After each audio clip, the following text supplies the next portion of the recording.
umeshaenda dukani na umesharudi. Kilichokufanya ukae nje ni nini? Kwanza nipe vocha nijiunge chapo hapo. Dada, samahani.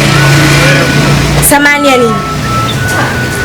Nimefika dukani vizuri, lakini cha ajabu kuangalia mkononi sina hela.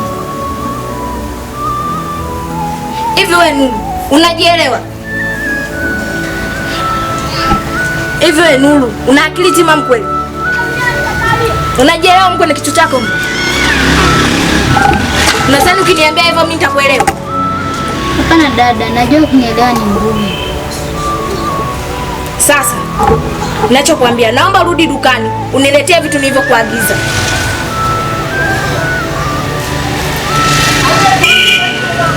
Tena ufanye haraka, usiniangalie. Unasemaje wewe? Wale hivyo nimepeana uvi. Jaza vyote. Malina.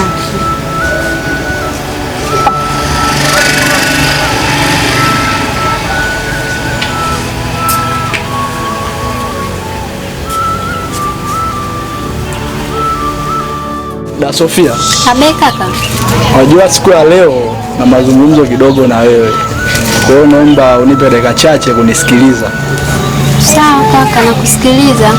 Asante sana dada. Unajua ulipokuwepo huko shule, hapa nyumbani nilikuwa mwenyewe. Kwa hiyo sasa uliporudi ni jambo la heri. Ni jambo la heri sana mdogo wangu. Maana utakuwa unafanya kazi ndogo ndogo hapa nyumbani kama kusafisha. Unaona kuna maeneo hapa yalikuwa hayasafishwi. Ndio. Yani mimi ninachoomba kwako ni mtu ambaye uwe unafanya kazi. Usifanye kazi kama umelazimishwa. Usifanye kazi kama umelazimishwa. Fanya tu kazi kwa ukawaida au kwa uhalisia. Na kitu kikubwa sana ambacho kimenifanya niongee na wewe leo au nikuite hapa ni kitu kimoja. Unajua ni kitu gani hicho? Hapana, sikifahamu kaka. Au kifahamu? Kitu hicho ni kitu yani sio kikubwa sana, ila kwangu mimi ni kikubwa kwa hapa mtaani. Unajua hapa mtaani hapa kuna vijana wengi wa ovyo ambao wakiona kabinti kamekuja kadogo kadogo wanaanza kunyatia, wanaanza kuleta vishawishi. Kuna binti wa jirani alipewa mimba na yeye kama vile mwezi mmoja hivi. Ametoka shule. Kwa hiyo sasa yupo nyumbani. Aliyempa mimba hajulikani. Kwa hiyo mimi sitopenda hicho kitu kijitokee kwako. Sitopenda sana, yani sitopenda. Nitachukia mno. Kwa hiyo dada, mimi ni machache yangu ndo hayo, sina mengi sana. Na najua umenielewa. Ndio, nimekuelewa. Sawa kaka. Asante, mimi nimekuelewa na kuahidi sitofanya mambo ya ajabu, nitakusikiliza, nitapata ushauri wako.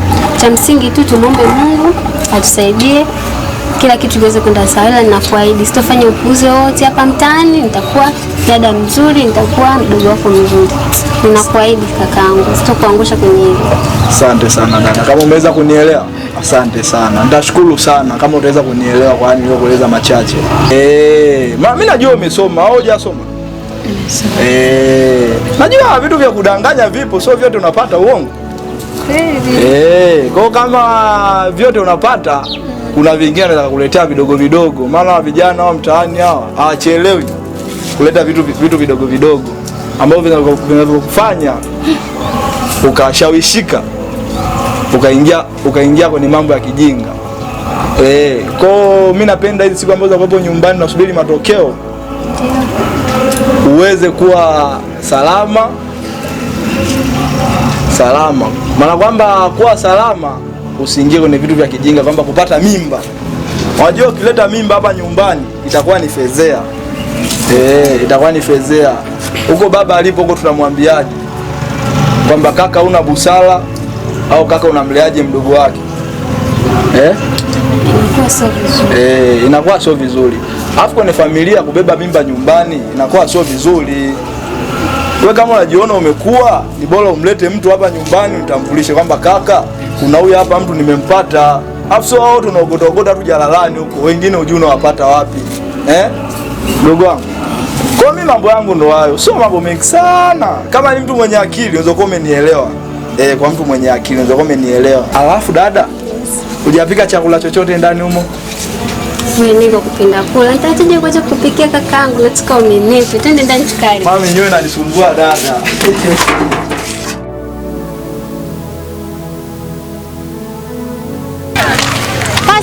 Pastor, samahani baba.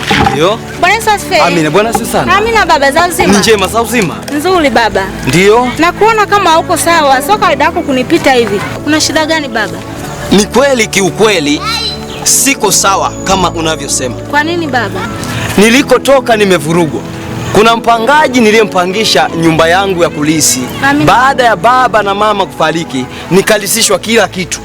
Baada ya kulisishwa nikawa na maamuzi ya kila aina katika nyumba ile. Ndio baba. Lakini huyo kijana kile nikimfuata hanipi chochote kile.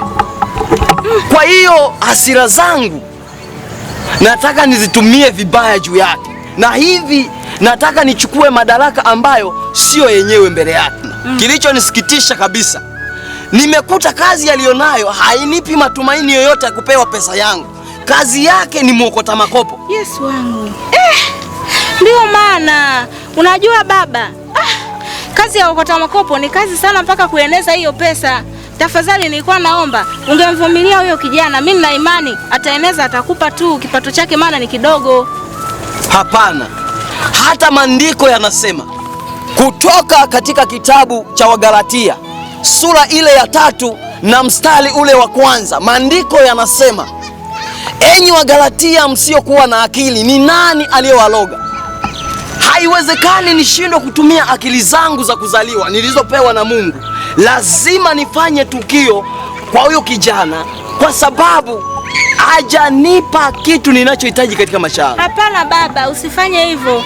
Lakini maandiko hayo pia mnatufundisha, yanasema kwamba amelaniwa mtu yule amtegemeaye mwanadamu. Sasa ina maana baba, kwani wewe hauna kazi nyingine za kufanya mpaka unategemea pesa zake?